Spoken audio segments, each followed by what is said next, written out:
신약 성경 중 기독교의 교리를 전체 논리적으로 함축하고 있는 책을 우리는 노마서라고 그렇게 부르고 있습니다. 그런데 이 노마서에는 중요한 두 개의 단어가 노마서를 또 바치고 있는데, 그게 뭐냐면 율법과 은혜라고 하는 단어입니다. 율법과 은혜라고 하는 이 두 개의 기둥 위에 노마서가 기록이 되고 있습니다. 율법 아래 있었던 우리들의 실존에 대해서, 또 은혜 아래에 있는 성도의 실존에 대해서 집중해서 기록하고 있는 책을 노마서라고 부릅니다. 오늘 봉독해 주신 이 히브리서는 율법에 있어서 대표적인 행위가 제사, 제물, 제사장, 그들을 통해서 우리가 속죄함을 받고 또 구속함을 받는 하나님의 은혜 섭리에 대한 중요한 메시지를 오늘 히브리서에 담고 있습니다. 히브리서 10장 14절에 보시면 저가 한 제물로 거룩하게 된 자들을 영원히 온전케 하셨다, 이렇게 말씀하십니다. 또 에베소 5장 2절에 보시면 그리스도께서 너희를 사랑하신 것 같이 너희도 사랑 가운데서 행하라. 그는 우리를 위하여 자신을 버리사 향기로운 제물과 생축으로 드리셨다, 그렇게 말씀을 하고 있습니다. 우리는 구약 성경을 율법이라고 그렇게 정의를 내리고 있습니다. 이 율법이란 단어는 말씀이란 단어와 동의어처럼 그렇게 사용되어지고 있습니다. 율법이라고 하는 것은 옳고 그른 것을 판단하고, 옳으면 상을 주고 그르면 벌을 준다고 하는 말씀입니다. 교회 안에는 옳고 그른 것을 신앙의 최고의 경지의 기준으로 알고 있는 사람들이 있습니다. 그래서 어디에서나 이게 옳으냐 아니면 틀리냐, 이것을 주장하고 틀린 것에 대해서는 사정없이 매도하고 심판해버리고 판단해버리는 그런 사람들이 있습니다. 우리는 그런 자들을 율법주의자, 이렇게 이야기를 하게 됩니다. 이것이 옳고 이것이 그런 것을 따지고 판단하는 것은 잘못된 것은 아닙니다. 틀린 것은 아닙니다. 그런데 틀릴 위험성이 다분하게 있다는 사실을 생각해 보셔야 됩니다. 우리가 자녀들을 공부시킬 때 부모님이 80점을 기준을 줬습니다. 이 80점을 맞아오면 내가 이 상을 주고 70점을 맞아오면 한 대 터진다. 그리고 60점을 맞아오면은 그때는 목을 친다. 이렇게 기준을 딱 세워놨는데 자녀가 50점을 맞아왔습니다. 그럼 부모가 그 기준을 세워놨기 때문에 네 목을 쳐야 되겠다 해서 목을 칩니까? 그런 부모는 존재하지가 않습니다. 부모가 80점 기준을 맞춰 놓는 것은 그 자녀를 그 수준까지 끌어올리고 싶어가지고, 그 자녀를 그 정도까지 성장시키고 싶어서 그 기준을 세워놓은 것이지, 그게 안 되면은 내가 목을 친다고 하는 그 말을 그대로 실행하기 위해서 세운 것은 아닌다고 하는 것입니다. 훌륭한 자식으로 키워내고 싶어서, 훌륭한 사람으로 만들어내고 싶어서 부모는 때로는 기준을 세우고 규칙을 만들어내기도 합니다. 하나님께서 법을 정하실 때 어디에다가 목적을 두었는가? 법을 지키지 아니하면 우리를 다 잘라내기 위해서 이 법을 세운 것은 절대 아닙니다. 하나님이 법을 제정하신 이유는, 율법을 주신 이유는, 우리에게 말씀을 주신 이유는 우리들 한 사람 한 사람을 그 말씀까지, 그 하나님이 요구하시는 그 거룩함까지 우리를 끌어올리고 싶어서, 우리를 성장시키기 위해서 하나님은 우리에게 이 법을 주신 것입니다. 하나님의 영을 가지고 있는 구원받은 하나님의 사람들에게 사랑과 거룩함으로 나오게 하기 위해서 하나님은 우리에게 이 법을 주신 것입니다. 우리가 법을 지켜서 구원받은 것은 아닙니다. 구원을 받았기 때문에 이제 법을 지키는 백성이 된 것입니다. 우리가 한국 국민이 됐기 때문에, 한국의 국민으로 태어났기 때문에 한국의 헌법을 지켜가듯이 우리는 하나님의 자녀로 태어났기 때문에 이제 하나님이 우리에게 주신 그 법을 지켜나가는 삶을 살게 되는 것입니다. 예수님께서 이 율법 논쟁에 휘말리신 적이 몇 번이 있었습니다. 한 번은 예수님의 제자들과 함께 밀밭 사이를 거닐게 되었습니다. 이 제자들이 너무 배가 고프니까 밀 이삭을 따가지고 손에 비벼서 후후 불어가지고 그것을 먹게 되었습니다. 이것을 보던 바리새인들이 집중해서 예수님을 공격을 했습니다. 어찌하여 안식일 날 먹을 것을 손을 비벼서 이 일을 하느냐. 이것은 엄격하게 금지가 되어져 있었습니다. 바리새인 서기관들은 철저하게 이 규칙을 지키게 되었습니다. 예수님께서 그들에게 뭐라고 말씀하셨냐면은 누가복음 6장 4절에 보시면은 제사장 외에는 먹지 못하는 진설병을 먹었던 구약의 다윗을 예를 들어서 예수님은 말씀하셨습니다. 사람이 안식일을 위해서 있는 게 아니고 안식일이 사람을 위해서 있는 것이다.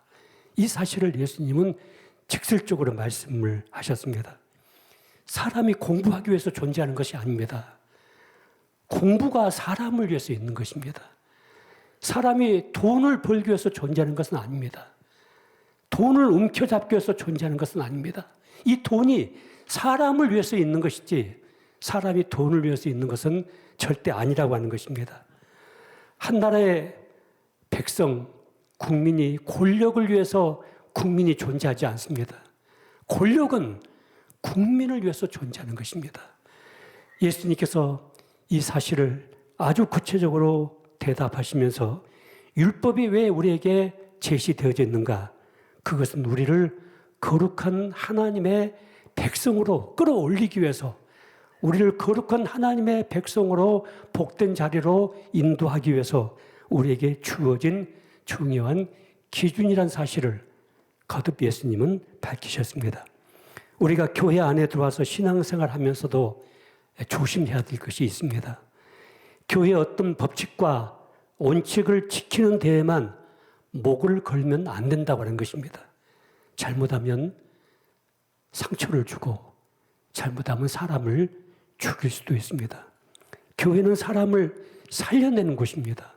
회복하고 치유하는 곳입니다.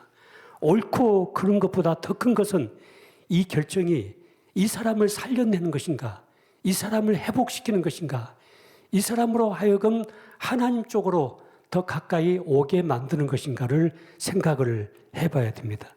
이것이 율법보다 더 중요한 하나님이 요구하시는 것입니다. 율법은 선한 것인데 하나님의 말씀은 선한 것입니다. 구약 성경에 보시면 여러분이 성경을 읽다가 왜 그렇게 하지 말라고 하는 것이 이렇게 많을까? 이것에 대해서 여러분 굉장히 마음에 깊은 무거움을 가질 수가 있습니다. 이것도 하지 마라, 이것도 하지 마라, 이것도 하지 마라.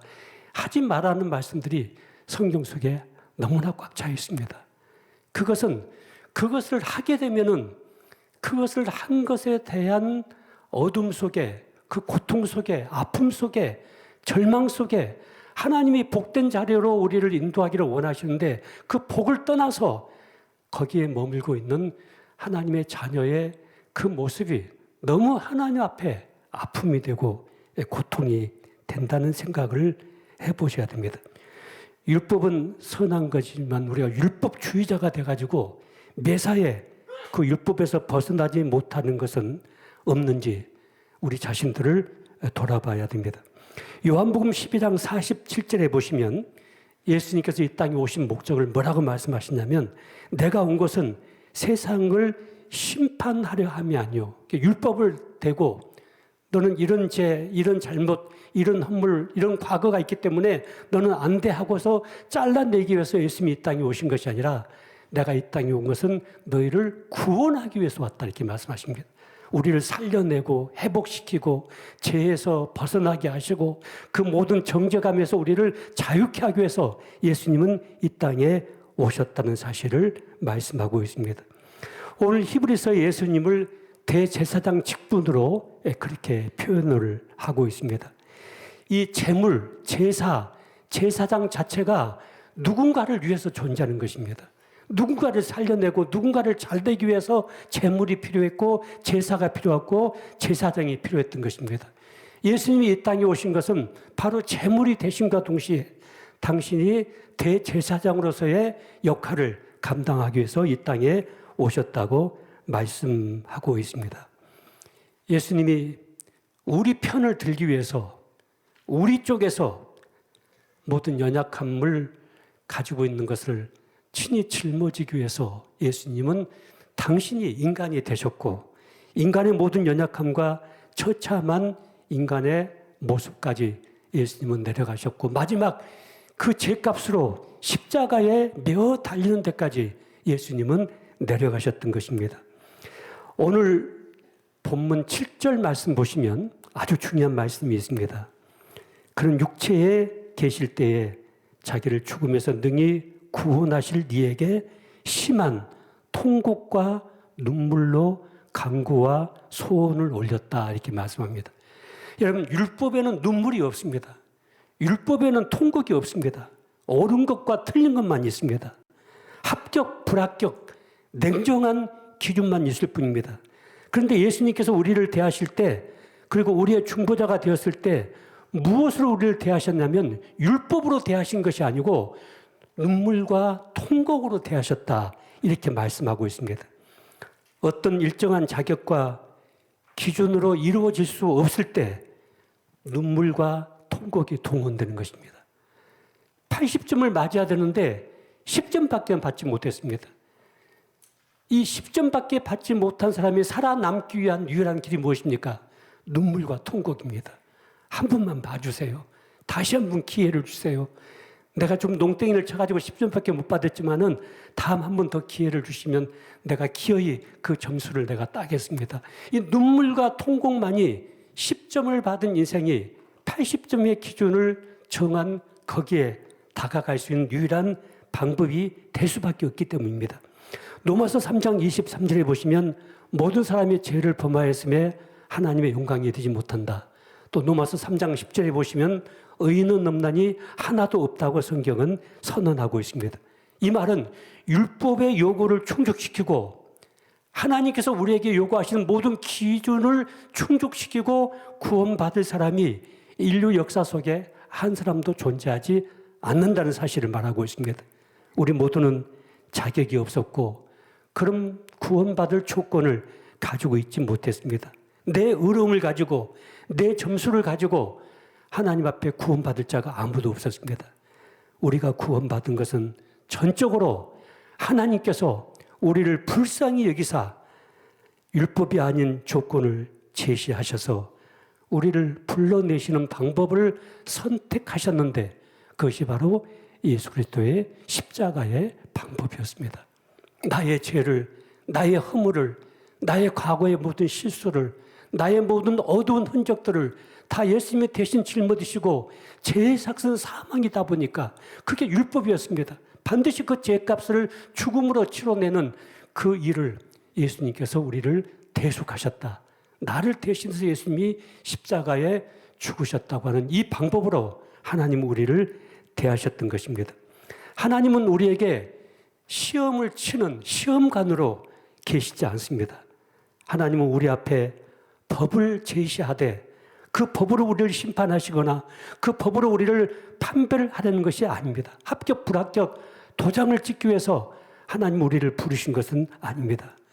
하나님 우리를 사랑하시고 우리의 아버지가 되셔서 우리를 불쌍히 여기시면서 끝까지 하나님의 거룩한 그 지점까지 하나님께서 마음껏 축복할 수 있는 그 지점까지 우리를 애굽에서 끌어내가지고 광야 생활에 머무는 것이 아니고 젖과 꿀이 흐르는 가나안 땅으로까지 우리를 인도해 내기 위해서 하나님은 계속해서 우리를 간섭하고 계십니다. 율법은 모세에 의해서 선포가 됩니다. 자, 이것이 기준이다. 이것이 틀리고 모자라면 모두 다 잘라버린다. 이런 살벌한 개념에서 율법이 지어진 것이 아니고 여러분 물고기가 물을 받아야 됩니다. 물속에 머물러야 되고 물의 파도를 체험하니 물고기가 거기서 생명을 보존할 수가 있는 것이고 들의 피에는 한 송이 들고 또 뜨거운 태양 아래 햇빛을 받아야만이 그 꽃에서 향기가 나고 아름다운 꽃을 피워낼 수밖에 없는 것처럼 구원받은 하나님의 자녀들은 하나님의 법 안에 그 법 안에 있을 때 하나님께서 예배하신 그 풍성한 삶을 우리가 누릴 수가 있게 되는 것입니다. 하나님이 우리에게 원하시는 그것을 누릴 수가 있습니다. 저도 운전을 하면서 제가 20대 초반부터 운전을 했는데 운전할 때마다 신호등 앞에 딱딱 막힐 때 가끔가다 그런 생각을 해볼 때가 있습니다. 내가 가는데 왜 빨간불이 들어와? 저거 무시하고 지나가야지. 이렇게 유혹을 받을 때가 있었습니다. 그런데 끝까지 그 빨간불 앞에서 내가 원하든 원하지 않든 빨간불이 있으니까 나는 여기서 멈춰야 돼. 그래서 지금까지 살아있는 겁니다. 그게 아니었으면 진짜 끝났을 것입니다.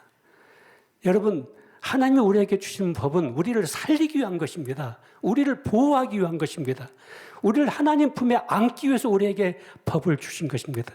그래서 우리는 기쁨으로 그 법 안에 들어가서 살아가야 되는 것입니다. 자, 우리가 시편 119편 105절에 보면은 어떤 말씀이 있냐면 말씀은 율법은 내 발의 등이요 내 길의 빛이다 이렇게 말씀을 하기도 합니다. 다른 말로 표현하면 율법은 자동차와 같습니다. 율법은 여러분 숟가락과 같습니다. 자동차를 우리에게 주고 숟가락을 우리에게 맡긴 것은 우리를 죽인 것이 아니고 그거 가지고 더 풍성한 삶을 살게 하기 위해서 더 맛있는 음식을 먹고 영양분을 우리 안에 보충시키기 위해서 우리에게 숟가락을 맡긴 것과 같습니다. 우리에게 율법을 주신 것은 그 율법이 우리를 죽음으로 정죄로 심판으로 끌고 가기 위한 것이 아니고 우리에게 더 풍성한 하나님의 은혜의 자리로 우리를 이끌어오기 위해서 하나님께서 예비하신 젖과 꿀이 흐르는 그 가나안 땅에서 우리의 삶을 살아내게 하기 위해서 하나님은 우리에게 이 율법을 주셨다는 사실을 생각을 해보셔야 됩니다. 여러분 한 가지 꼭 생각하셔야 될 것은 내가 내 자신을 너무나 율법적으로 대하고 있지 않는가를 점검해 보셔야 됩니다. 나의 지나간 과거, 지나간 실수, 지나간 삶의 흔적들을 되돌아보면서 나를 자학하고 정죄하고 심판하는 것, 그것은 하나님께서 원하시지 않습니다.